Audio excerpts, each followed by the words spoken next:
The Supreme Court-appointed Central Empowered Committee has recommended that GA create a tiger reserve in a phased manner, following a long-running dispute over tiger presence and forest protection in the state. The issue began in 2023 when the Bombay High Court ordered GA to notify 5 protected areas: Emhade Wildlife Sanctuary, Bhagwan Mahavir WLS, Bhagwan Mahavir National Park, Netravali WLS and Kotigeo WLS as a tiger reserve.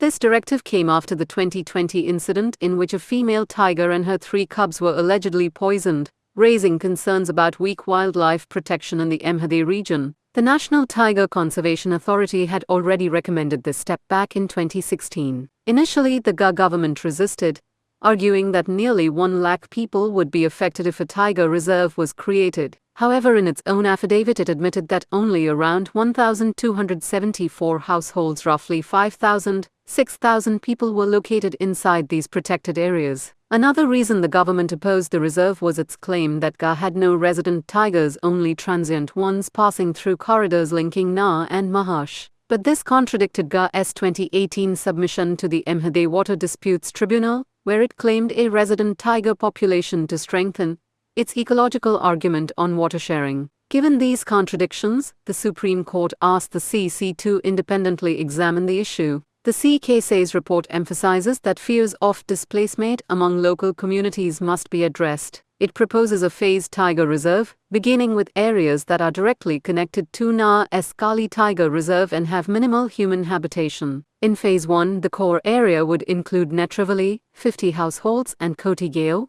41 households, covering nearly 296.7 square km. The buffer zone would consist of the northern part of Bhagwan Mahavir Wildlife Sanctuary, 9 households, and the Bhagwan Mahavir National Park, 2 households. This approach aims to strengthen ecological corridors while limiting social disruption, recognizing that tiger movement depends on continuous landscapes. Declaring a tiger reserve matters because, while wildlife sanctuaries already have strong protections, a tiger reserve unlocks greater funding for conservation and scientific monitoring. It also requires identifying core and buffer zones. Core zones must ideally be inviolate, meaning residents are encouraging but not forced to relocate through government incentives. Buffer zones, however, allow controlled human activity. For UPSC aspirants, this issue highlights critical themes: conservation versus livelihood rights, ecological corridors, federal oversight through NTCA, and the legal constitutional framework governing forest rights and wildlife protection.